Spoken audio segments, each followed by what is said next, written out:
Hi guys and welcome to today's video. അപ്പം നമ്മളിന്ന് എടുത്തിരിക്കുന്നത് ഭയങ്കര ഒരു കോൺട്രവേഴ്ഷ്യൽ ആയിട്ടുള്ളൊരു ടോപ്പിക്കാണ്. ഓക്കെ, ഇപ്പോൾ നമുക്കറിയാം BJP റൂൾഡ് സ്റ്റേറ്റ്സും BJP റൂൾ ചെയ്യാത്ത സ്റ്റേറ്റ്സും തമ്മിലുള്ള പ്രശ്നങ്ങൾ നിരന്തരമായിട്ട് നമ്മൾ ന്യൂസിൽ കണ്ടുകൊണ്ടിരിക്കുകയാണ്. അപ്പോൾ അതുമായിട്ട് റിലേറ്റ് ചെയ്തിട്ടുള്ളൊരു പ്രശ്നമാണ് നമ്മൾ ഇന്ന് ഡിസ്കസ് ചെയ്യുന്നത്. What is A presidential reference? Okay, so ഇത് പ്രിലിംസിൽ നമുക്കറിയാം കറണ്ട് അഫയേഴ്സിൻ്റെ അണ്ടറിൽ വരുന്നൊരു ടോപ്പിക്കാണ്. ആൻഡ് മെയിൻസിൽ നമ്മുടെ GS പേപ്പർ 2 വരുന്നൊരു ടോപ്പിക്കാണ് ഒരു സ്ട്രക്ചറും organisation and functioning of the executive and judiciary. So let's look into the background of this news. So എന്താണ് സംഭവിച്ചതെന്ന് വെച്ചാൽ 2025 ഏപ്രിലിൽ നമ്മുടെ supreme court made a very big decision. Supreme court പറഞ്ഞു നമ്മുടെ പ്രസിഡന്റും ഗവർണറും ഇല്ലേ, അപ്പോൾ ഈ പ്രസിഡന്റിന്റെയും ഗവർണറിന്റെയും കയ്യിലേക്ക് സ്റ്റേറ്റ് അസംബ്ലീസ് പാസ് ചെയ്ത ലോസ് വന്നു കഴിഞ്ഞാൽ, ആ ഒരു ബില്ല് പാസ്സാക്കി അവർ കൊണ്ടുവന്നു കഴിഞ്ഞാൽ ജീവിതകാലം മുഴുവൻ അവിടെ ഇരുന്നിട്ട് ആ ഒരു കസാരയിലെ ആ ഒരു പവർ വെച്ചിട്ട് എന്നാൽ അപ്രൂവ് ചെയ്യണോ, എന്നാൽ അപ്രൂവ് ചെയ്യണ്ട, കുറച്ച് കാലം കയ്യിൽ വെക്കുക എന്നുള്ള ആ പരിപാടിയൊന്നും ഇനി നടക്കില്ല. ഓക്കെ, നിങ്ങൾ ഒരു 3 monthsനുള്ളിൽ നിങ്ങൾ ആ ഒരു ഡിസിഷൻ എടുത്തിരിക്കണം. ഓക്കെ, ഒരു മാസം തൊട്ട് 3 മാസം വരെ നിങ്ങൾക്ക് സമയം എടുക്കാം, അതിനുള്ളിൽ നിങ്ങൾ ഡിസിഷൻ എടുത്തിരിക്കണം. So the president and governors can take forever to approve or reject laws passed by the state assemblies. So ഇവരെടുക്കുന്ന ഡിസിഷൻ ജുഡീഷ്യൽ റിവ്യൂവിനും കൂടി ബാധകമാണ് എന്ന് കോർട്ട് പറഞ്ഞു. ഓക്കെ, എന്താണ് ജുഡീഷ്യൽ റിവ്യൂ എന്ന് നിങ്ങൾക്ക് അറിയാം എന്ന് ഞാൻ വിചാരിക്കുന്നു. എന്നാലും ഞാനൊരു ചെറിയൊരു ഐഡിയ തരാം. സോ ഈ ഒരു ജുഡീഷ്യൽ റിവ്യൂ എന്നുകൊണ്ട് ഉദ്ദേശിക്കുന്നത് കോടതിക്ക് ഗവൺമെൻറ് എടുക്കുന്ന ഡിസിഷൻ ചെക്ക് ചെയ്യാനുള്ള അധികാരമുണ്ട്. അതായത് the court can check if a law action or decision by the government is legal and whether it follows the constitution എന്നുള്ളതാണ്. ഓക്കെ, ഇപ്പോൾ പാർലമെൻറ്റോ സ്റ്റേറ്റ് അസംബ്ലീസോ ഏതെങ്കിലും ഒരു ലോസ് പാസ് ചെയ്ത് കഴിഞ്ഞാൽ അത് റിവ്യൂ ചെയ്യാനുള്ള അധികാര പരിധി കോടതിക്ക് ഉണ്ട്. കോടതിക്ക് നോക്കാം അത് ഫെയർ ആണോ, അല്ലെങ്കിൽ അത് നമ്മുടെ കോൺസ്റ്റിറ്റ്യൂഷൻ്റെ ആ ഒരു അധികാര പരിധിക്കുള്ളിൽ നിൽക്കുന്നതല്ലേ എന്നൊക്കെ നോക്കാനുള്ള അധികാരം കോടതിക്കുണ്ട്. അതേപോലെ ഈ പ്രസിഡന്റും ഗവർണർമാരൊക്കെ എടുക്കുന്ന decision or actions or decision by the president or governor, അപ്പോൾ അവർ ആ ഒരു കോൺസ്റ്റിറ്റ്യൂഷൻ്റെ റൂൾസ് ഫോളോ ചെയ്തോ എന്ന് നോക്കാനുള്ള അധികാരം കോടതിക്കുണ്ട് അല്ലേ. അതേപോലെ ഗവൺമെൻറ്റോ അല്ലെങ്കിൽ അതർ ഒഫീഷ്യൽസോ അവർ എന്തെങ്കിലും ഇല്ലീഗലോ അൺഫെയർ ആയിട്ടുള്ള കാര്യങ്ങൾ ചെയ്തോ എന്നൊക്കെ റിവ്യൂ ചെയ്യാനുള്ള അധികാരം കോടതിക്കുണ്ട്. അതേപോലെ പബ്ലിക് ബോഡീസ്, അതായത് നമ്മുടെ സ്കൂൾസോ ബോർഡ്സ്, അതേപോലെ ഏതെങ്കിലും കമ്മീഷനൊക്കെ ഏതെങ്കിലും റൂളോ കാര്യങ്ങളോ ബ്രേക്ക് ചെയ്തോ എന്ന് നോക്കാനുള്ള അധികാരവും കോടതിക്കുണ്ട്. സോ അതായത് കോടതി കണ്ടുപിടിച്ച് കഴിഞ്ഞാൽ, so what happens if the court finds A problem, അപ്പോൾ എന്തെങ്കിലും ഒരു ലോ അത് കോൺസ്റ്റിറ്റ്യൂഷൻ എഗെയിൻസ്റ്റ് ആണെന്ന് കോടതിക്ക് തോന്നിക്കഴിഞ്ഞാൽ കോടതി പറയും ഈ ഒരു ലോ അല്ലെങ്കിൽ ഈ ഒരു action it is not valid and അത് എത്രയും പെട്ടെന്ന് ചേഞ്ച് ചെയ്യണമെന്ന് കോർട്ട് പറയും. Okay, if a state passes a law that unfairly targets a group of people, the court can check it and say this breaks the right to equality, so the law is cancelled. Okay, so നമ്മുടെ constitution അനുസരിച്ചിട്ടാണ് നമ്മൾ ജീവിക്കുന്നത് അല്ലേ. So the കോൺസ്റ്റിറ്റ്യൂഷനാണ് the most important rule book of our country. അപ്പോൾ എന്തുകൊണ്ടാണ് നമ്മുടെ constitution important ആവുന്നത്? സോ അതാണ് റൂൾസ് സെറ്റ് ചെയ്യുന്നത്, അതാണ് ഗവൺമെൻറ്റിൻ്റെ അടുത്ത് പറയുന്നത് നിങ്ങൾക്ക് എന്ത് ചെയ്യാം, നിങ്ങൾക്ക് എന്ത് ചെയ്യാൻ പാടില്ല എന്ന്. അതേപോലെ നമുക്ക് കിട്ടുന്ന റൈറ്റ്സിനെ പറ്റിയിട്ട് പറയുന്നത് നമ്മുടെ കോൺസ്റ്റിറ്റ്യൂഷനാണ് അല്ലേ. ഫണ്ടമെൻ്റൽ റൈറ്റ്സ് നിങ്ങൾ പഠിച്ചിട്ടുണ്ടാവും, right to equality, freedom, education. അതേപോലെ എല്ലാവർക്കും സമത്വം ഉറപ്പുവരുത്തുന്നത് നമ്മുടെ കോൺസ്റ്റിറ്റ്യൂഷനാണ്. ഒരാളും നിയമത്തിന് മേലെയല്ല. Okay, not even the prime minister or the president, no one is above the law. And central ഗവൺമെൻറ്റും സ്റ്റേറ്റ് ഗവൺമെൻറ്റും ജുഡീഷ്യറി അല്ലെങ്കിൽ കോർട്സ് തമ്മിലുള്ള ആ ഒരു പവർ സെപ്പറേറ്റ് ചെയ്യുന്നത്, ആ ഒരു ഡിവിഷൻ ഓഫ് പവർ നൽകുന്നത് കോൺസ്റ്റിറ്റ്യൂഷനാണ്. നമ്മുടെ ഒരു ജനാധിപത്യത്തെ സംരക്ഷിക്കുന്നത് കോൺസ്റ്റിറ്റ്യൂഷനാണ്. It protects our democracy, it make sure people have the power to choose leaders through election. And ഏതെങ്കിലും ഒരു ഡിഫിക്കൽട്ട് ടൈംസ് വന്നു കഴിഞ്ഞാൽ, if there is a big problem like a crisis, it shows what the government should do. So constitution ആണ്, ഇതാണ് rule book. Okay, it is like a rule book for a big game. So it keeps the game fair for every one, including the players, which is the government, and the audience, which is the citizens. So sorry guys, നമ്മൾ പറഞ്ഞ് judicial റിവ്യൂന്ന് ഇത്തിരി വേറെ നമ്മൾ വഴിമാറിപ്പോയി. So നമുക്ക് നമ്മുടെ ന്യൂസിലേക്ക് തിരിച്ചു വരാം. ഇവിടെ അപ്പോൾ ഏപ്രിലിലെ സുപ്രീം കോർട്ട് പറഞ്ഞു പ്രസിഡന്റിനും ഗവർണറിനും ജീവിതകാലം ഫുള്ള് സമയം എടുത്തിട്ട് എന്നാൽ ശരി അപ്രൂവ് ചെയ്യാം, എന്നാൽ അപ്രൂവ് ചെയ്യണ്ട എന്ന് പറയാൻ കഴിയില്ല. ഏതില് സ്റ്റേറ്റ് അസംബ്ലീസ് പാസ് ചെയ്ത് വരുന്ന ഏതെങ്കിലും ബില്ലിൽ അല്ലെങ്കിൽ അവർ പാസ് ചെയ്ത ഏതെങ്കിലും ലോസിൽ അപ്രൂവോ റിജക്റ്റ് ചെയ്യാൻ ഒരുപാട് കാലമൊന്നും എടുക്കാൻ പറ്റില്ല. ഒരു 3 മാസമൊക്കെ മാക്സിമം എടുക്കുക. 1 to 3 months എടുക്കുക. അതിനുള്ളിൽ നിങ്ങൾ ഡിസിഷൻ പറയണം. എന്നിട്ട് നിങ്ങൾ എടുക്കുന്ന ഡിസിഷൻ ജുഡീഷ്യൽ റിവ്യൂ ചെയ്യാനുള്ള അധികാരം കോടതിക്കുണ്ട് എന്ന് നമ്മുടെ സുപ്രീം കോടതി ഏപ്രിലിൽ പറഞ്ഞു. അപ്പോൾ ഇവിടെ എന്താ പ്രശ്നം ഉണ്ടായെന്ന് വെച്ചാൽ, നമ്മുടെ പ്രസിഡന്റ് ആയിട്ടുള്ള ദ്രൗപദി മുർമു ഏപ്രിലിൽ ഇത് പറഞ്ഞിട്ട് മെയ്യില് പ്രസിഡന്റ് മുർമു ആർട്ടിക്കിൾ 143 യൂസ് ചെയ്തു. സോ എന്താണ് ആർട്ടിക്കിൾ 143 എന്നുള്ളത് നമുക്ക് അടുത്തത് പറയാം.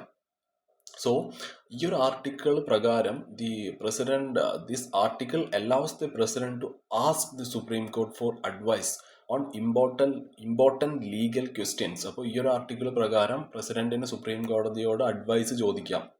ഓക്കെ, മുർമു എന്താ ചോദിച്ചതെന്ന് വെച്ചാൽ, പ്രസിഡന്റിൻ്റെയും ഗവർണറിൻ്റെയും റൈറ്റ്സിന് ചോദ്യം ചെയ്യാൻ സുപ്രീം കോടതിക്ക് അധികാരമുണ്ടോ എന്ന് സുപ്രീം കോടതിയോട് ചോദിച്ചു. അപ്പോൾ ഞങ്ങൾ എന്ത് ചെയ്യണം, എങ്ങനെ ചെയ്യണം, what to do and when എന്ന് ഈ പ്രസിഡന്റും ഗവർണറും, അതായത് does the supreme court have the right to tell the president or governor what to do and when. Okay, പിന്നെ ഒരു കാര്യം കൂടി ചോദിച്ചു, ഈ കോർട്ടിന് റിവ്യൂ ചെയ്യാൻ അധികാരമുണ്ടോ, ഞങ്ങൾ എടുക്കുന്ന ഡിസിഷൻസ് ഒക്കെ റിവ്യൂ ചെയ്യാനുള്ള അധികാരം കോടതിക്ക് ഉണ്ടോ എന്ന് ചോദിച്ചു. അപ്പം ഇത് എന്തുകൊണ്ടാണ് ഇമ്പോർട്ടൻ്റ് ആവുന്നത് നിങ്ങൾക്ക് ആലോചിച്ച് കഴിഞ്ഞാൽ കിട്ടിയിട്ടുണ്ടാവും. This is about who holds the power in ഇന്ത്യാസ് ഡെമോക്രസി. പ്രസിഡന്റും ഗവർണറും നമുക്കറിയാം എക്സിക്യൂട്ടീവ്സ് ആണ്. അതേപോലെ കോർട്ട് എന്ന് പറയുന്നത് ജുഡീഷ്യറി ആണ്. അപ്പോൾ ഇത് ക്വസ്റ്റ്യൻ ചെയ്യുന്നത് ഈ ഒരു it questions of the balance between different branches of the government. അപ്പോൾ ഇതിൻ്റെ ഒരു പൊളിറ്റിക്കൽ ആംഗിൾ പറയുകയാണെന്നുണ്ടെങ്കിൽ, നമ്മുടെ Stalin B J P rule ചെയ്യാത്ത സ്റ്റേറ്റ്സിൻ്റെ CMമാരുടെ അടുത്തൊക്കെ പറഞ്ഞിട്ടുണ്ട്, നമ്മൾ ഈ ഒരു കോർട്ട് ജഡ്ജ്മെൻറ്റിനെ സപ്പോർട്ട് ചെയ്യണം. And they say it protects the states rights and democracy. So അവർ പറയുന്നത് കറക്റ്റാണ് അല്ലേ. സോ കോൺസ്റ്റിറ്റ്യൂഷനാണ് നമ്മുടെ റൂൾ ബുക്ക്. സോ അതനുസരിച്ചിട്ട് നമുക്ക് പെരുമാറാൻ പറ്റുള്ളൂ. So others think it limits the power of president and governor. So എന്താണ് അടുത്തത് സംഭവിച്ചതെന്ന് വെച്ചാൽ, the supreme court will now give it's opinion and it could effect how India's constitution is interpreted and going forward എന്നുള്ളതാണ് നമ്മുടെ ഇന്നത്തെ news. എന്താണ് article 143 എന്ന് നമുക്ക് നോക്കാം. സോ ഈ ഒരു article 43 of the Indian constitution പ്രകാരം പ്രസിഡന്റിന് സുപ്രീം കോർട്ടിൻ്റെ അടുത്ത് അഡ്വൈസ് ചോദിക്കാം. എന്തെങ്കിലും വലിയ ബിഗ് ലീഗൽ ക്വസ്റ്റ്യൻസ് വരികയാണെന്നുണ്ടെങ്കിൽ പ്രസിഡന്റിന് സുപ്രീം കോർട്ടിൻ്റെ അടുത്ത് ചോദിക്കാം, അഡ്വൈസ് ചോദിക്കാം. ആർട്ടിക്കിൾ 143 പ്രകാരം. അപ്പോൾ എപ്പോഴാണ് പ്രസിഡന്റ് ഇങ്ങനെ ഒരു അഡ്വൈസ് ചോദിക്കുക എന്ന് വെച്ചാൽ, എന്തെങ്കിലും ഒരു ബിഗ് ക്വസ്റ്റ്യൻ വരുമ്പോൾ, about any law or something very important for the country, നമ്മുടെ രാജ്യത്തിന് വളരെ ഇമ്പോർട്ടൻ്റ് ആയിട്ടുള്ള ഏതെങ്കിലും ലോയിലൊക്കെ എന്തെങ്കിലും കൺഫ്യൂഷൻ വരികയാണെന്നുണ്ടെങ്കിൽ, ഒരു ബിഗ് ക്വസ്റ്റ്യൻ വരികയാണെന്നുണ്ടെങ്കിൽ പ്രസിഡന്റിന് ചോദിക്കാം സുപ്രീം കോർട്ടിൻ്റെ അടുത്ത്, സുപ്രീം കോർട്ടെ ഞാൻ എന്ത് ചെയ്യണം. ഓക്കെ, സോ പ്രസിഡന്റിൻ്റെ അടുത്ത് സുപ്രീം കോർട്ടിൻ്റെ അടുത്ത് ഒന്ന് ചോദിക്കാൻ പറയോ എന്ന് പറയുന്ന ആൾക്കാരാണ് പ്രൈം മിനിസ്റ്ററും അതേപോലെ നമ്മുടെ കൗൺസിൽ ഓഫ് മിനിസ്റ്റേഴ്സും. അവരാണ് അഡ്വൈസ് ചെയ്യുക. അതായത് ഒന്ന് ചോദിക്കുക, സുപ്രീം കോർട്ടിൻ്റെ അടുത്ത് ഒന്ന് ചോദിക്കുമോ നമുക്കിനി എന്ത് ചെയ്യാം അടുത്തത് എന്നൊരു ക്ലാരിറ്റി കിട്ടാൻ വേണ്ടിയിട്ട് പ്രസിഡന്റിൻ്റെ അടുത്ത് സുപ്രീം കോർട്ടിൻ്റെ അടുത്ത് ചോദിക്കാൻ പറയുക നമ്മുടെ പ്രൈം മിനിസ്റ്ററും അതേപോലെ കൗൺസിൽ ഓഫ് മിനിസ്റ്റേഴ്സും ആണ്. സോ ആരാണ് ഇവർ ചോദിക്കുന്ന ചോദ്യത്തിന് ഉത്തരം നൽകുന്നത്? ഓക്കെ, ഒന്ന് ഗ്രൂപ്പ് ഓഫ് അറ്റ്ലീസ്റ്റ് 5 ജഡ്ജസ് ആണ്. ഓക്കെ, അറ്റ്ലീസ്റ്റ് 5 ജഡ്ജസ് ആണ് സുപ്രീം കോർട്ടിൽ ഈ ഒരു കേസ് കേൾക്കുക. അറ്റ്ലീസ്റ്റ് 5 ജഡ്ജസ് ആയിരിക്കും. സോ ഇങ്ങനെ ഒരു 5 ആൾക്കാർ കേൾക്കണമെന്ന് പറയുന്നത് ആർട്ടിക്കിൾ 145 അണ്ടറിലാണ്. സോ അതിലോട്ട് നമ്മൾ പോകണ്ട. സോ ഇത് നമുക്ക് നോക്കാനുള്ളത്, ഒരു കോർട്ട് ഒരു അഡ്വൈസ് കൊടുക്കുമല്ലോ, അപ്പോൾ ആ അഡ്വൈസ് ഫൈനൽ ആണോ എന്നുള്ളതാണ്. ഓക്കെ, അത് ഫൈനൽ അല്ല. അതായത് it is not binding in nature. ഒറ്റ വാക്കിൽ പറയുകയാണെന്നുണ്ടെങ്കിൽ നോ എന്നാണ്. Is the court advice final? No. പ്രസിഡന്റിന് അത് ഫോളോ ചെയ്യണം എന്ന് നിർബന്ധമൊന്നുമില്ല. പക്ഷേ അത് ഇമ്പോർട്ടൻ്റ് ആണോ ആ അഡ്വൈസ് എന്ന് ചോദിച്ചാൽ അത് ഇമ്പോർട്ടൻ്റ് ആണ്. ഓക്കെ, ഈവൻ ദോ അതൊരു കമ്പൽസറി അല്ലെങ്കിൽ കൂടി ഗവൺമെൻറ് അത് ഫോളോ ചെയ്യണം. എന്താണ് കാരണം? ബിക്കോസ് ഈ ഒരു അഡ്വൈസ് വരുന്നത് നമ്മുടെ സുപ്രീം കോർട്ടിൽ നിന്നാണ്, നമ്മുടെ രാജ്യത്തിൻ്റെ ഏറ്റവും ഹയസ്റ്റ് കോർട്ടിൽ നിന്ന് വരുന്ന അഡ്വൈസാണ്. ഓക്കെ, അത് ഫോളോ ചെയ്യണം. So it is like Article 143 lets the President say to the Supreme Court, can you help me understand this important legal issue? So Supreme Court gives its advice and it is taken very seriously. I mean very, very seriously. നമ്മുടെ article 143യുടെ ഒരു historical context നമ്മൾ നോക്കുകയാണെന്നുണ്ടെങ്കിൽ ഈ ഒരു rule വരുന്നത് നമ്മുടെ government of India act of 1935 നിന്നാണ്. Okay, അന്നത്തെ ഒരു ബ്രിട്ടീഷ് ഒഫീഷ്യൽ നമ്മുടെ ഒരു ഗവർണർ ജനറലിനെ ഫെഡറൽ കോർട്ടിനടുത്ത് ചോദിക്കാം, okay, for any legal advice on important matters. So ഇത് വേറെ രാജ്യങ്ങൾ എങ്ങനെയൊക്കെയാണ് നോക്കുന്നത്. ഇപ്പോൾ നമ്മൾ കാനഡയുടെ കാര്യം എടുക്കുകയാണെന്നുണ്ടെങ്കിൽ ഒരു കനേഡിയൻ കോൺസ്റ്റിറ്റ്യൂഷനെ സുപ്രീം കോർട്ടിൻ്റെ അടുത്ത് അഡ്വൈസ് ചോദിക്കാം. ഓക്കെ, അവരുടെ ആ പ്രൊവിൻഷ്യൽ ഗവൺമെൻറ്റിനും അതേപോലെ ആ ഒരു ഫെഡറൽ ഗവൺമെൻറ്റിനും അത് ചോദിക്കാനുള്ള അധികാരമുണ്ട്. And can ask for legal opinions on important issues. United സ്റ്റേറ്റ്സിൻ്റെ കാര്യം അങ്ങനെയല്ല. ഇപ്പോൾ യു എസിൻ്റെ സുപ്രീം കോർട്ടിന് ഒരു they does not give advisory opinions. എന്തുകൊണ്ടാണെന്ന് വെച്ചാൽ ബിക്കോസ് യു എസ് ഫോളോ ചെയ്യുന്നത് ആ ഒരു സ്ട്രിക്ട്ലി ആ ഒരു separation of powers U S follow ചെയ്യുന്നുണ്ട്. സോ റിയൽ കേസസിൽ മാത്രമേ കോടതി അഭിപ്രായം പറയാറുള്ളൂ. അതായത് ഇപ്പോൾ രണ്ടാൾക്കാർ തമ്മിൽ ഏതെങ്കിലും രണ്ട് സൈഡ്സ് തമ്മിൽ നല്ല ഫൈറ്റിംഗ് നടക്കുകയാണെന്നുണ്ടെങ്കിൽ, ഒരു ആക്ച്വൽ ഫൈറ്റിംഗ് നടക്കുകയാണെന്നുണ്ടെങ്കിൽ മാത്രമേ കോടതി ഇടപെടുള്ളൂ. സോ അത് ഫോളോ ചെയ്യുന്ന ഒരു സെപ്പറേഷൻ ഓഫ് പവേഴ്സ്, അതായത് ആ റൂളിനെ സ്ട്രിക്റ്റ് ആയിട്ട് ഫോളോ ചെയ്യുന്നുണ്ട്. So court shouldn't give advice to the government. സിമ്പിളായിട്ടുള്ള സമ്മറി നോക്കുകയാണെന്നുണ്ടെങ്കിൽ ഇന്ത്യയിൽ ആ ഒരു അഡ്വൈസറി ഒപ്പീനിയൻ അലൗഡ് ആണോ? അലൗഡ് ആണ്. അത് ആരാണ് ചോദിക്കുന്നത്? പ്രസിഡന്റ് ആണ് ചോദിക്കുന്നത്. ആരുടെ അഡ്വൈസിലാണ് ചോദിക്കുന്നത്? മിനിസ്റ്റേഴ്സിന്റെ അഡ്വൈസിലാണ് ചോദിക്കുന്നത്. കാനഡയുടെ കാര്യം എടുക്കുകയാണെന്നുണ്ടെങ്കിൽ ഈ ഒരു അഡ്വൈസറി ഓപ്ഷൻ അലൗഡ് ആണോ? അലൗഡ് ആണ്. ആരാണ് ചോദിക്കുന്നത്? ആ ഒരു ഫെഡറൽ ഓർ പ്രൊവിൻഷ്യൽ ഗവൺമെന്റ്സ് ആയിരിക്കും ചോദിക്കുക. USA കാര്യം എടുക്കുകയാണെന്നുണ്ടെങ്കിൽ ഈ ഒരു അഡ്വൈസറി ഓപ്ഷൻ അലൗഡ് ആണോ? അലൗഡ് അല്ല. ആർക്കാണ് ചോദിക്കാൻ കഴിയുക? Court only decide actual disputes. Okay, so ഈ എവിടേക്ക് ഈ ഒരു പ്രസിഡൻഷ്യൽ റെഫറൻസ് യൂസ് ചെയ്തിട്ടുണ്ടെന്ന് നോക്കാം. സോ പാസ്റ്റിൽ എവിടേക്ക് ഈ ഒരു പ്രസിഡൻഷ്യൽ റെഫറൻസ് യൂസ് ചെയ്തെന്ന് വെച്ചാൽ നമുക്ക് കുറച്ച് കേസസ് പറയാം. അതിലൊന്ന് ഡൽഹിയിലെ ഒരു ലോ ആക്ട് കേസായിരുന്നു. 1951 ഒരു കേസായിരുന്നു. സോ എന്താണ് പറഞ്ഞതെന്ന് വെച്ചാൽ, can parliament let others like state governments make rules എന്നാണ് ചോദിച്ചത്. സോ പാർലമെന്റിലല്ലാതെ റൂൾസ് ഉണ്ടാക്കാൻ പറ്റുമോ എന്ന് ചോദിച്ചു, കോടതിയുടെ അടുത്ത് ചോദിച്ചു. അപ്പോൾ കോർട്ട് പറഞ്ഞു, നിങ്ങൾക്ക് ഉണ്ടാക്കാം, പക്ഷെ ഒരു ലിമിറ്റിനുള്ളിൽ വെച്ച് ഉണ്ടാക്കണം. ആ ഒരു ഡെലിഗേറ്റഡ് ലെജിസ്ലേഷൻ ക്ലാരിഫൈ ചെയ്യാണ് ചെയ്തത്. ഈ ഒരു ഡെലിഗേഷൻ ഓഫ് പവർ എന്നുള്ളത് നമുക്കറിയാം, ഒരു മെയിൻ ലെജിസ്ലേച്ചർ എന്ന് പറയുന്നത് നമ്മുടെ പാർലമെന്റ് ആണ്. ഓക്കെ, ലോസ് ഉണ്ടാക്കുന്നത്. ആൻഡ് പാർലമെന്റ് ഒരു ആക്ട് പാസ്സാക്കുകയാണ്. അതായത് വേറൊരു ബോഡിക്ക് ആ ഒരു നിയമം പാസ്സാക്കുന്ന ഒരു അധികാരം കൊടുക്കണം. അതായത് ആരെങ്കിലും ഒരു മിനിസ്റ്ററിന് കൊടുക്കുകയാണെന്നുണ്ടെങ്കിൽ the authority to make detailed regulations, rule or bylaw. അതാണ് ഈ ഒരു ഡെലിഗേറ്റഡ് ലെജിസ്ലേഷൻ. അപ്പോൾ അതൊന്ന് ക്ലാരിഫൈ ചെയ്തു കോർട്ട്. ഓക്കെ, റൂൾ ഉണ്ടാക്കാൻ പറ്റും, ബട്ട് ഓൺലി വിത്തിൻ ലിമിറ്റ്സ്. പിന്നീട് നമ്മുടെ കേരളത്തിൻ്റെ കാര്യം എടുക്കുകയാണെന്നുണ്ടെങ്കിൽ കേരള എഡ്യൂക്കേഷൻ ബില്ല് ഒരു പ്രശ്നമായിരുന്നു 1958. സോ അന്ന് ചോദിച്ചു, do some laws go against minority right and constitution എന്ന് ചോദിച്ചു കോടതിയുടെ അടുത്ത്. കോടതി പറഞ്ഞു, അപ്പോൾ നമുക്ക് നോക്കേണ്ടത് രണ്ട് കാര്യങ്ങളാണ്. ഒന്ന് ഫണ്ടമെന്റൽ റൈറ്റ്സും അതേപോലെ ഡയറക്റ്റീവ് പ്രിൻസിപ്പിൾസും. സോ എങ്ങനെ ഈ ഒരു ഫണ്ടമെന്റൽ റൈറ്റ്സും ഡയറക്റ്റീവ് പ്രിൻസിപ്പിൾസും കൂടി ബാലൻസ് ചെയ്യണം എന്ന് കോടതി അന്ന് പറഞ്ഞു 1958. അതേപോലെ ഈ ഒരു ബെറൂബാരി കേസ് ഉണ്ട്. അപ്പോൾ ഈ ഒരു ബെറൂബാരി കേസ് എന്ന് പറയുന്നത് വളരെ ഒരു സിഗ്നിഫിക്കൻ്റ് ആയിട്ടുള്ള ഒരു ലാൻഡ്മാർക്ക് കേസായിരുന്നു. ഓക്കെ, ഇന്ത്യൻ കോൺസ്റ്റിറ്റ്യൂഷനിലോ. അപ്പോൾ നമ്മുടെ പാകിസ്ഥാൻ പറഞ്ഞു, ഈ ഒരു വെസ്റ്റ് ബംഗാളിലുള്ള ഈസ്റ്റ് പാകിസ്ഥാനിലുള്ള സ്ഥലം, ഒരു ബെറൂബാരി പറഞ്ഞ സ്ഥലം ഞങ്ങൾക്ക് വേണമെന്ന് അവർ പറഞ്ഞു. Okay, based on the Radcliffe award ആ ഒരു ടൈമിലുണ്ടായിരുന്നു. ആൻഡ് അതിനുശേഷം നമ്മുടെ നെഹ്റുവും, അന്നത്തെ പ്രൈം മിനിസ്റ്റർ ആയിരുന്ന ജവഹർലാൽ നെഹ്റു 1958 നെഹ്റുവും അതേപോലെ അവരുടെ മിനിസ്റ്റർ ആയിരുന്ന ഒരു ഫെറോസ് ഖാൻ നൂൺ എന്ന് പറയുന്ന ആളും തമ്മിലൊരു എഗ്രിമെന്റിൽ എത്തി to divide Berubari union equally between India and Pakistan. So അതാണ് ഈ ഒരു ബെറൂബാരി കേസ് എന്ന് പറയുന്നത്. ആൻഡ് അന്ന് കോടതിയുടെ അടുത്ത് ചോദിച്ചു, നമുക്ക് ഇന്ത്യക്ക് വേറൊരു രാജ്യത്തിന് ഈ ഒരു ലാൻഡ് നൽകാൻ പറ്റുമോ? Can India give land to another country എന്ന് ചോദിച്ചു. കോടതി പറഞ്ഞു, പറ്റും, പക്ഷെ ഒരു കോൺസ്റ്റിറ്റ്യൂഷണൽ അമെൻമെന്റ് ആർട്ടിക്കിൾ 368 പ്രകാരം കൊണ്ടുവരണം, എന്നാൽ മാത്രമേ കൊടുക്കാൻ പറ്റുള്ളൂ എന്ന് കോടതി പറഞ്ഞു.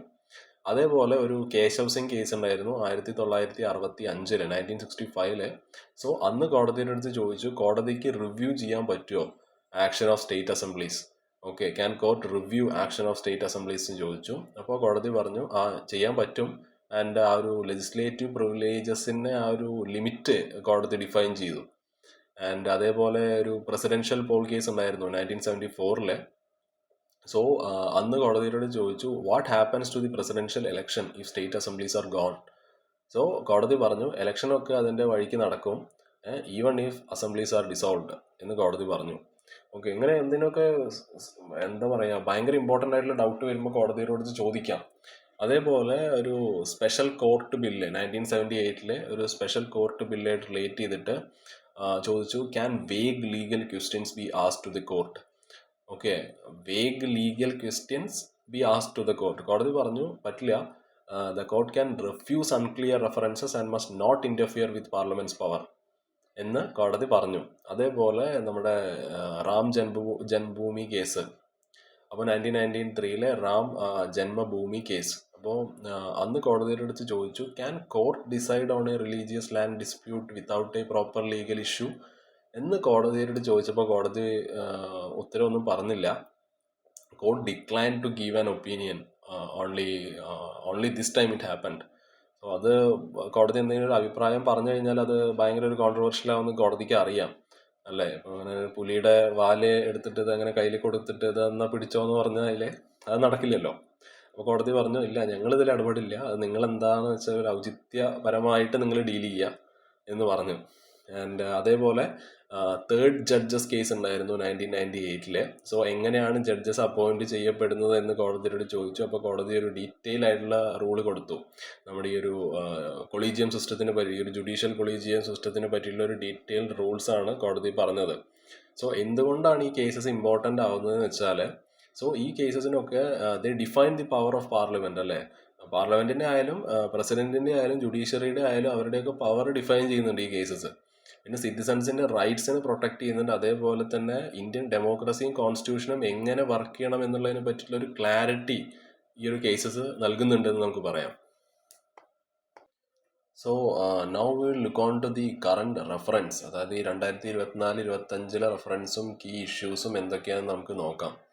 സോ എന്താണ് ഉണ്ടായതെന്ന് വെച്ചാൽ നമ്മൾ പറഞ്ഞു, പ്രസിഡന്റ് ഓഫ് ഇന്ത്യ സുപ്രീം കോർട്ടിൻ്റെ അടുത്ത് ചോദിച്ചു to give advice under article 143 on some important questions about എങ്ങനെ ഗവൺമെൻറ്റും എങ്ങനെ പ്രസിഡന്റും ഗവർണറും ഒരു ബില്ലിൽ സ്റ്റേറ്റ് അസംബ്ലീസ് പാസ് ചെയ്ത ബില്ലിൽ എങ്ങനെ ആ ബില്ല് ഹാൻഡിൽ ചെയ്യണം എന്നതിനെ പറ്റിയിട്ടുള്ള ഒരു ക്ലാരിറ്റി കിട്ടാൻ വേണ്ടിയിട്ട് ചോദിച്ചു.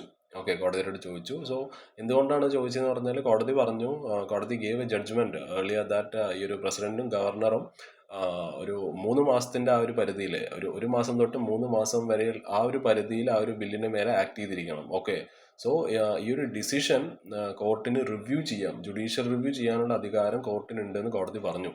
സോ നമ്മുടെ ഗവൺമെന്റിന് ഒന്ന് ക്ലാരിഫൈ ചെയ്യണം whether the court can such timelines. Okay, കോർട്ടിന് ഇങ്ങനെ ഒരു പരിധി വെക്കാനുള്ള അധികാരമുണ്ടോ എന്ന് ഗവൺമെന്റ് ചോദിക്കുകയാണ്. പക്ഷെ നമ്മുടെ കോൺസ്റ്റിറ്റ്യൂഷനിൽ അങ്ങനെ ഒരു കറക്റ്റായിട്ട് ഇങ്ങനെ ഒരു പരിധി മെൻഷൻ ചെയ്തിട്ടില്ല. അതാണ് അവിടെ ഒരു പ്രശ്നം വരുന്നത്, അവിടെയാണ്. അതേപോലെ ഈ ഒരു ഗവർണറും പ്രസിഡന്റും ഒരു ബില്ല് ലോ ആവുന്നതിന് മുമ്പ് അവർ എന്ത് ആക്ഷൻ എടുത്തോ അത് ക്വസ്റ്റ്യൻ ചെയ്യാൻ കോടതിക്ക് അധികാരമുണ്ടോ എന്ന് ചോദിച്ചു. Governor and president's action before a bill becomes law can be questioned in court എന്ന് ഗവൺമെന്റിന് ഒന്ന് ക്ലാരിഫൈ ചെയ്യണമായിരുന്നു. അതേപോലെ the supreme court's power under article 142 allow it to give such orders എന്ന് ചോദിച്ചു. അത് സുപ്രീം കോർട്ടിന്റെ ആ ഒരു അധികാരത്തിനെ പറ്റി പറയുന്നതാണ്. ഈ ഒരു ആർട്ടിക്കിൾ 142 എന്ന് പറഞ്ഞാൽ നമ്മുടെ കംപ്ലീറ്റ് ആയിട്ടുള്ള ഒരു ജസ്റ്റിസ് എൻഷുർ ചെയ്യാൻ വേണ്ടിയിട്ടുള്ള ഒരു ആർട്ടിക്കിളാണത്. സോ അത് പ്രകാരം ഇതിങ്ങനെ ചെയ്യാൻ പറ്റുമോ എന്നുള്ളൊരു അതിനെ പറ്റിയുള്ളൊരു ക്ലാരിറ്റി വേണമെന്ന് ഗവൺമെന്റ് പറഞ്ഞു. സോ ഇവിടെ നമ്മൾ ഒരുപാട് ആർട്ടിക്കിൾസിനെ പറ്റി പറഞ്ഞല്ലേ. സോ ഇവിടെ എന്തൊക്കെ ആർട്ടിക്കിൾസ് ആണ് ഇൻവോൾവ് ആയിരിക്കുന്നതെന്ന് വെച്ചാൽ, ഒന്ന് നമ്മുടെ മെയിൻ താരങ്ങൾ എന്ന് പറയുന്നത് പ്രസിഡന്റും ഗവർണറും ആണല്ലോ. സോ ആർട്ടിക്കിൾ 200 പ്രകാരം, അതായത് governor's choice when a bill is passed by a state assembly. ഒരു ബില്ല് സ്റ്റേറ്റ് അസംബ്ലീസ് പാസ്സാക്കി കഴിഞ്ഞാൽ ഗവർണറുടെ ചോയ്സിനെ പറ്റിയിട്ട് പറയുന്നതാണ് ആർട്ടിക്കിൾ 200. ഓക്കെ, സോ അതേപോലെ തന്നെ ഈ ഒരു പ്രസിഡന്റിന്റെ കാര്യം എടുക്കുകയാണെന്നുണ്ടെങ്കിൽ, ഒരു ബില്ല് അതായത് പ്രസിഡന്റിന്റെ അടുത്ത് എത്തിക്കഴിഞ്ഞാൽ പ്രസിഡന്റിന് എന്ത് ചെയ്യാം, what happens on a bill is send to the പ്രസിഡന്റിനെ പറ്റിയിട്ട് പറയുന്നതാണ് ആർട്ടിക്കിൾ 201. ആൻഡ് സുപ്രീം കോർട്ടിന്റെ ആ ഒരു പവറിനും അതേപോലെ ആ ഒരു കംപ്ലീറ്റ് ജസ്റ്റിസ് എൻഷുർ ചെയ്യാൻ വേണ്ടിയിട്ടുള്ള ഒരു ആർട്ടിക്കിളാണ് 142. 3 ആർട്ടിക്കിളാണ് ഇവിടെ ഇൻവോൾവ് ആയിരിക്കുന്നത്. ഒന്ന് ആർട്ടിക്കിൾ 200, ഒന്ന് ആർട്ടിക്കിൾ 201, ഒന്ന് ആർട്ടിക്കിൾ 142. സോ ഇവിടെ വരുന്ന മെയിൻ ആയിട്ടുള്ള ലീഗൽ ഇഷ്യൂസ് എന്തൊക്കെയാണെന്ന് വെച്ചാൽ, ക്യാൻ കോടതിക്ക് പറയാൻ പറ്റുമോ, അതായത് പ്രസിഡന്റിനും ഗവർണറിനും എപ്പോൾ അതിൽ ആ ഒരു ബില്ലിൽ ആക്ട് ചെയ്യണം എന്ന് പറയാനുള്ള അധികാരം കോടതിക്കുണ്ടോ? Can court tell the president or governor when to act on a bill? അതേപോലെ ഒരു ബില്ല് ലോ ആവുന്നതിന് മുമ്പ് അതിനെ ജുഡീഷ്യൽ റിവ്യൂ ചെയ്യാനുള്ള അധികാരം കോടതിക്കുണ്ടോ? Can court review what they do before a bill becomes a law? So എന്താണ് സുപ്രീം കോർട്ടിൻ്റെ പവറിൻ്റെ limits, what are the limits of the supreme court's power എന്നുള്ളതൊക്കെയാണ് ഇവിടുത്തെ main legal issues. Okay, so ഇതിൻ്റെ ഒരു പൊളിറ്റിക്കൽ ബാക്ക്ഗ്രൗണ്ട് നമ്മൾ പറയുകയാണെന്നുണ്ടെങ്കിൽ ഇപ്പോൾ ബി ജെ പി അല്ലാണ്ട് റൂൾ ചെയ്യുന്ന ഒപ്പോസിഷൻ റൂൾഡ് സ്റ്റേറ്റ്സിൽ they feel their bills are being delayed unfairly. ഏതെങ്കിലും ഒരു ബില്ല് പാസ്സായി കഴിഞ്ഞാൽ അത് ആവശ്യമില്ലാണ്ട് അതിനെ ലാഗ് ആക്കുന്നു എന്നുള്ളൊരു പരാതി ഉണ്ട്. സോ യൂണിയൻ ഗവൺമെൻറ്റിൻ്റെ ഒരു പേടി എന്താണെന്ന് വെച്ചാൽ ഈ ഒരു കോർട്ട് ഇവരുടെ ഒരു എക്സിക്യൂട്ടീവ് പവേഴ്സിലേക്ക് കയറുകയാണോ എന്നുള്ളൊരു പേടി union ഗവൺമെൻറ്റിനുണ്ട്. They are worried about that the court is stepping into executive powers or not. So this reference is trying to clear up the confusion and avoid future conflicts. So എന്തുകൊണ്ടാണ് ഇത് important ആവുന്നതെന്ന് ചോദിച്ചാൽ, ഒന്ന്, നമുക്കറിയാം നമ്മുടെ സെൻട്രലും സ്റ്റേറ്റും തമ്മിലുള്ള ആ ഒരു ഇത് ബാലൻസ് ചെയ്യുന്നത് നമ്മുടെ ആ ഒരു ഫെഡറലിസം എന്ന് പറഞ്ഞ ഒരു കോൺസെപ്റ്റ് ആണല്ലേ. സോ ഇവിടെ ഫെഡറലിസം പ്രൊട്ടക്റ്റ് ചെയ്യപ്പെടണം. ഓക്കെ, സോ അതുകൊണ്ടാണ് ഇത് ഇമ്പോർട്ടൻ്റ് ആവുന്നത്, to protect our federalism. And അതേപോലെ to keep the law making process very smooth. പിന്നെ അതേപോലെ ഡെമോക്രസി പ്രോപ്പറായിട്ട് വർക്ക് ചെയ്യുന്നുണ്ടോ എന്ന് എൻഷുർ ചെയ്യണം. We should ensure that the democracy works properly എന്നുള്ളതാണ്. ഇതൊക്കെയാണ് ഇവിടെ ഇമ്പോർട്ടൻ്റ് ആയിട്ടുള്ള പോയിന്റ്സ്. സോ നെക്സ്റ്റ് നമ്മുടെ ഇന്നത്തെ ഡിസ്കഷൻ്റെ ഒരു കൺക്ലൂഷൻ പാർട്ടിലോട്ട് വരാം. സോ നമ്മുടെ ഈ ഒരു കീ ടേക്ക് അവേ പോയിന്റ്സ് നമുക്ക് പറയാൻ കഴിയുന്നത് എന്തുകൊണ്ടാണ് സുപ്രീം കോർട്ടിൻ്റെ ഒപ്പീനിയൻ ഇമ്പോർട്ടൻ്റ് ആവുന്നത് എന്നാണ്. ഒന്ന്, മോസ്റ്റ് ഇമ്പോർട്ടൻ്റ്ലി നമ്മുടെ സെൻട്രലും സ്റ്റേറ്റും തമ്മിലുള്ള ആ ഒരു ഫൈറ്റ് റെഡ്യൂസ് ചെയ്യാൻ കോടതിയുടെ ഒപ്പീനിയൻ സഹായിക്കും. സോ കോടതി ക്ലിയർ ആയിട്ട് എക്സ്പ്ലെയിൻ ചെയ്യുകയാണ്, അതായത് what the constitution says. So ഈ ഒരു സെൻട്രലിനും സ്റ്റേറ്റ് ഗവൺമെൻറ്റിനും അവരുടെ റോൾസും ലിമിറ്റ്സും ഒക്കെ മനസ്സിലാക്കാൻ സാധിക്കും എന്നുള്ളതാണ് ഒന്നാമത്തെ കാര്യം. അതേപോലെ അവർ തമ്മിലുള്ള ആ ഒരു കോൺഫ്ലിക്റ്റില്ലേ, അവർ തമ്മിലുള്ള ആ ഒരു കോൺഫ്ലിക്റ്റും ഇവർ തമ്മിലുള്ള കൺഫ്യൂഷൻസും ഒക്കെ അവോയ്ഡ് ചെയ്യാനും സുപ്രീം കോർട്ടിൻ്റെ ഒപ്പീനിയൻ കൊണ്ട് സാധിക്കുന്നതായിരിക്കും. പിന്നെ രണ്ടാമത്തത്, മോസ്റ്റ് ഇമ്പോർട്ടൻ്റ്ലി നമ്മുടെ ആ ഒരു ലോ മേക്കിംഗ് പ്രോസസ്സ് സ്മൂത്ത് ആക്കും എന്നുള്ളതാണ്. സോ ബില്ലുകളൊന്നും സ്റ്റക്ക് ആവാണ്ട് ഡിലേ ആവാണ്ടിരുന്നു, അതായത് ഈ പ്രസിഡന്റും ഗവർണർക്കും എത്രത്തോളം സമയം ഒരു ബില്ലിൽ എടുക്കാം എന്ന് ക്ലിയർ ആയിട്ട് ഡിഫൈൻ ചെയ്ത് കഴിഞ്ഞാൽ ആ ഒരു ബില്ല് അവിടെ സ്റ്റക്ക് ആവില്ല, അല്ലേ? അവർ ആ ഒരു ഇത്ര ടൈം പീരീഡിനുള്ള ആ ഒരു ബില്ലിൽ ആക്ട് ചെയ്യും. So bills won't get stuck or delayed because everyone will know how much time the president or governor can take. പിന്നുള്ളത് ഏറ്റവും ഇമ്പോർട്ടൻ്റ് ആയിട്ട് ആ ഒരു ഡെമോക്രസിയിലുള്ള ആ ഒരു ബാലൻസ് കീപ്പ് ചെയ്യുക എന്നുള്ളതാണ്. സോ ഇന്ത്യ എന്ന് പറയുന്നത് ഒരു ജനാധിപത്യ രാജ്യമാണ്. It is a democracy with checks and balance. Checks and balance എന്ന് പറഞ്ഞു കഴിഞ്ഞാൽ നമുക്കറിയാം, നമുക്ക് പ്രസിഡന്റ് ഉണ്ട്, ഗവർണർ ഉണ്ട്, ഗവൺമെന്റ് ഉണ്ട്. സോ ഇവരൊക്കെ ആരാണ്? ഇവരൊക്കെ എക്സിക്യൂട്ടീവിന്റെ പാർട്ടാണ്. സോ അവർക്ക് അവരുടേതായിട്ടുള്ള പവേഴ്സ് ഉണ്ട്. സോ ഇവർ ഈ പവർ ഫെയർ ആയിട്ടാണോ യൂസ് ചെയ്യുന്നത് എന്ന് ഉറപ്പുവരുത്തേണ്ടത് കോടതിയാണ്, അല്ലെങ്കിൽ ജുഡീഷ്യറിയാണ്, കോർട്സ് ആണ്. So this opinion will help to set the right balance, how much court can step in and how much freedom the executive has. So ഇനി ഒന്ന് short ആക്കുകയാണെന്നുണ്ടെങ്കിൽ a clear ruling from the Supreme Court will help us to solve the center state disputes. അതേപോലെ എങ്ങനെയാണ് it will improve how laws are passed. അതേപോലെ ഇന്ത്യയുടെ ഒരു democratic സിസ്റ്റത്തിനെ protect ചെയ്യും കോടതിയുടെ advice എന്നുള്ളതാണ്. ഓക്കെ, സോ അതാണ് ഇന്നത്തെ ടോപ്പിക്ക്. ആൻഡ് നാളെ വേറൊരു ടോപ്പിക്കായിട്ട് വരാം. ഓക്കെ, സോ ഈ ഒരു ആർട്ടിക്കിൾ നിങ്ങൾ വായിക്കുക, മിസ്സാക്കരുത്. Okay, so have a nice day. By.